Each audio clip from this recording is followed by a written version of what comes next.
Hello, everybody. Welcome.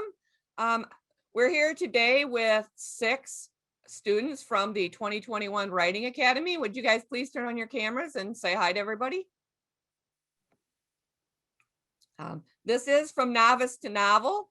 And this panel really is about people who joined the Writing Academy for 2021 who had not published their first novel yet, but hopefully will be soon. So they'd like to talk to you about their experience and what they've gotten out of it. And for anybody interested in being a part of the Writing Academy in the future, they'll tell you what it's like and why they think you should join too.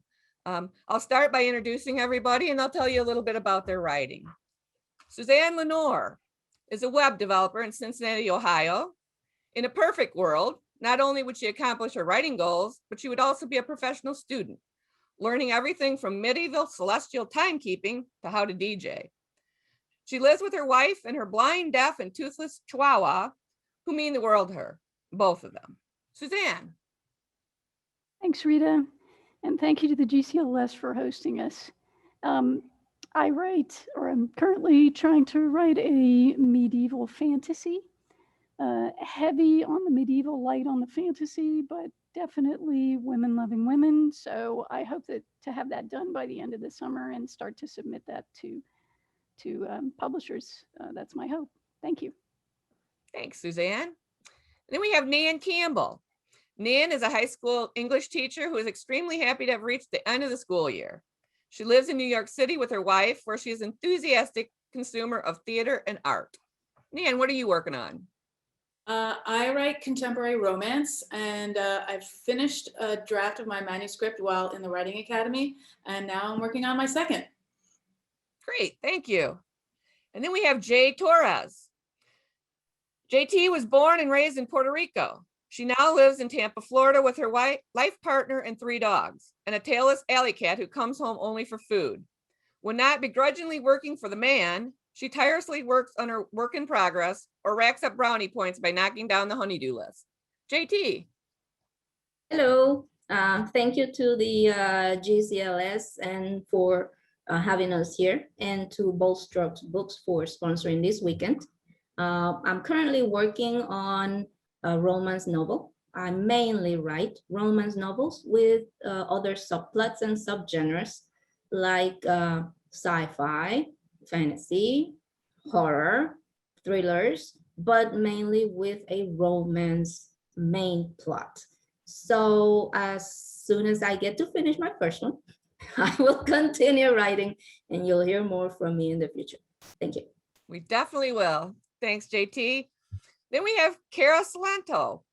If it barks, says boo or lisp, Cara Salento is your girl. Lesbian ghost hunter, dog whisperer, writer, photographer, and speech therapist, Cara lives between a haunted asylum and the Real Housewives of New Jersey.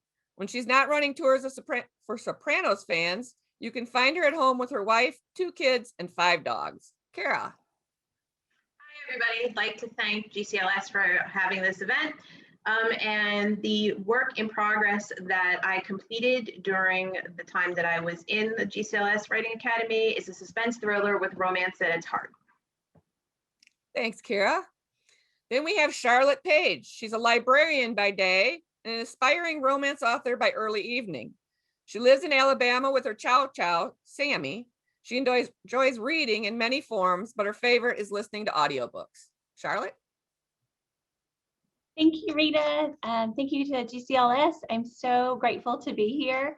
And I, like I said in my biography, I write contemporary romance that feature women who love women. Thank you. And last but certainly not least, Jessie Renee was born and raised in Florida and has proudly never made the evening news there. They are a lover of the outdoors and feel most at home on the water or in the woods. Biologist by day, writer all the time. Jessie hopes that one day soon everyone will be reading their work in progress. Until then, they will continue to be distracted by ants and do their best to serve the cats who own them, so they won't be murdered in their sleep. Jessie. Hey everybody, thanks for having me. I write contemporary romance and still working on my manuscript, but I'm hoping, like Suzanne, to have it done pretty soon, into summer, early fall, and be able to submit it.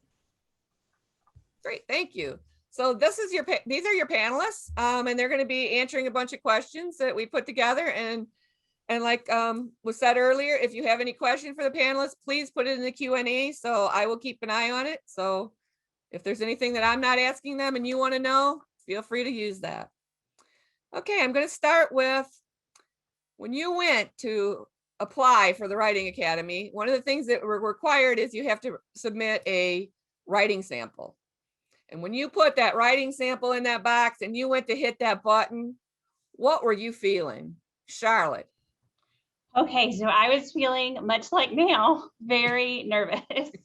And if I go back to a little bit before when I made the decision to apply, I had made a decision to take my writing more seriously. Like I had always written as a hobby, and I had made that decision, and I applied for a different program and was rejected. And it was a little more painful than I thought it was going to be.